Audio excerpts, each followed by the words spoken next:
টিসিবির ট্রাকের লাইনে দাঁড়িয়ে বাজার সদাই কিনছো।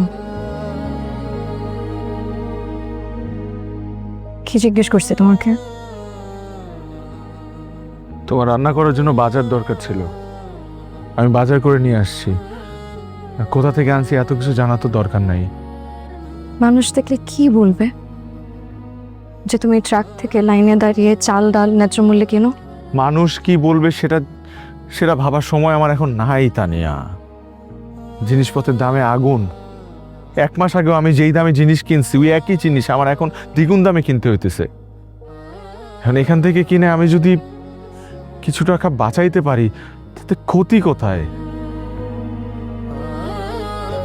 সেই সেই টাকা দিয়ে আমি অন্য কিছু কিনতে পারলাম। আর এমন তো না যে আমি ওখান থেকে ভিক্ষা করে আনছি, আমি টাকা দিয়ে আনছি। তাহলে এখানে লজ্জার কি আছে? তাই বললে তুমি? তাই বলে কি? হ্যাঁ, আমি পরিস্থিতির শিকার, পরিস্থিতি আমাকে বাধ্য করছে, এটা সত্য। আসলে হয়েছে কি, এই ধরনের পরিস্থিতিতে আমাদের মতো নিম্ন মধ্যবিত্ত মানুষদের হচ্ছে সমস্যা। এর মধ্যে নাই আমার চাকরি, সম্মান হারানোর ভয়ে না পারতেছি রিক্সা চালাইতে, না পারতেছি হকারি করতে।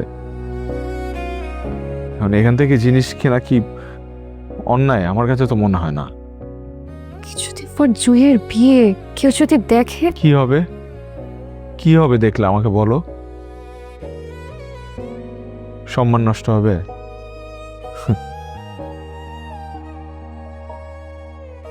এই লাইনে দাঁড়ানোর সময় প্রথম দিকে খুব মুখ লুকাইতাম, কেউ দেখে ফেললো কি না। কিন্তু বিশ্বাস করো, এখন আর মুখ লুকাই না।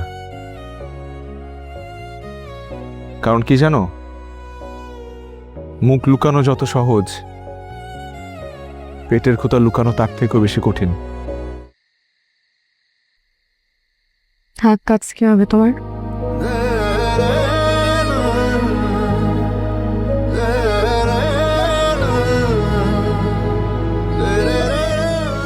তুমি টিসিবির ট্রাকের লাইনে দাঁড়িয়ে বাজার সদাই কিনছো। কি জিজ্ঞেস করছে তোমাকে? তোমার রান্না করার জন্য বাজার দরকার ছিল, আমি বাজার করে নিয়ে আসছি। কোথা থেকে আনছি এত কিছু জানা তো দরকার নাই। মানুষ দেখলে কি বলবে যে তুমি ট্রাক থেকে লাইনে দাঁড়িয়ে চাল ডাল ন্যায্য মূল্যে কেনো? মানুষ কি বলবে সেটা সেটা ভাবার সময় আমার এখন নাই তানিয়া। জিনিসপত্রের দামে আগুন। 1 মাস আগেও আমি যেই দামে জিনিস কিনছি ওই একই জিনিস আমার এখন দ্বিগুণ দামে কিনতে হইতেছে। এখন এখান থেকে কিনে আমি যদি কিছু টাকা বাঁচাইতে পারি তাতে ক্ষতি কোথায়? সেই সেই টাকা দিয়ে আমি অন্য কিছু কিনতে পারলাম। আর এমন তো না যে আমি ওখান থেকে ভিক্ষা করে আনছি, আমি টাকা দিয়ে আনছি। তাহলে এখানে লজ্জার কি আছে? তাই বললে তুমি? তাই বলে কি? হ্যাঁ, আমি পরিস্থিতির শিকার, পরিস্থিতি আমাকে বাধ্য করছে, এটা সত্য। আসলে হয়েছে কি, এই ধরনের পরিস্থিতিতে আমাদের মতো নিম্ন মধ্যবিত্ত মানুষদের হচ্ছে সমস্যা। এর মধ্যে নাই আমার চাকরি, সম্মান হারানোর ভয়ে না পারতেছি রিক্সা চালাইতে, না পারতেছি হকারি করতে। এখন এখান থেকে জিনিস কেনা কি অন্যায়? আমার কাছে তো মনে হয় না। কিছুদিন পর জুয়ের বিয়ে, কেউ যদি দেখে? কি হবে? কি হবে দেখলে আমাকে বলো? সম্মান নষ্ট হবে?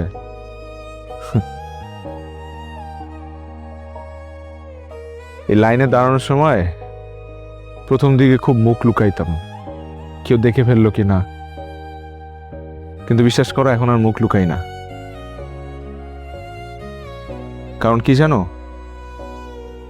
মুখ লুকানো যত সহজ, পেটের ক্ষুধা লুকানো তার থেকেও বেশি কঠিন।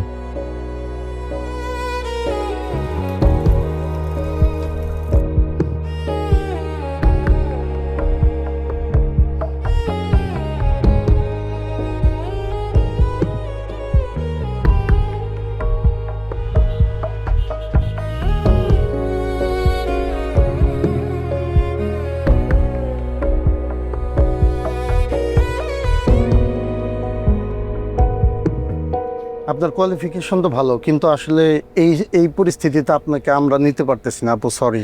ভাইয়া কোনো অসুবিধা নাই, বিশ্বাস করেন আমি দেখেন আমাদের এখানে বাচ্চারা পড়ে, অনেক লং টাইম পড়াইতে হয় দাঁড়িয়ে, আপনার পক্ষে এটা পসিবল হবে না। আমরা এখন নিতে পারবো, আমার চাকরিটা খুব দরকার ভাই, একটু বোঝার চেষ্টা করেন। আচ্ছা, যদি কখনো লাগে আমরা কন্ট্যাক্ট করবো আপু, এখন পারতেছি না, সরি। হ্যাঁ, কিছু কি করা যায় না? আমার চাকরিটা খুব দরকার। না আপু, এখন পারবো না। ঠিক আছে।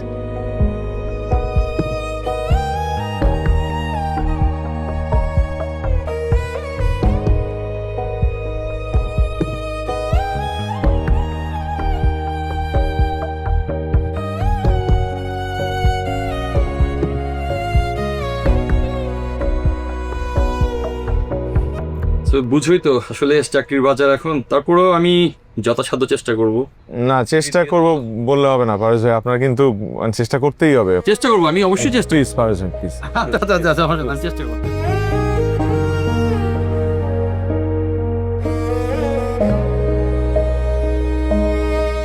আসসালামু আলাইকুম ভাইয়া।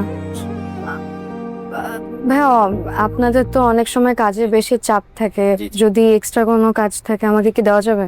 আমি এমনি সেলাইয়ের কাজটা পারবো ঠিক।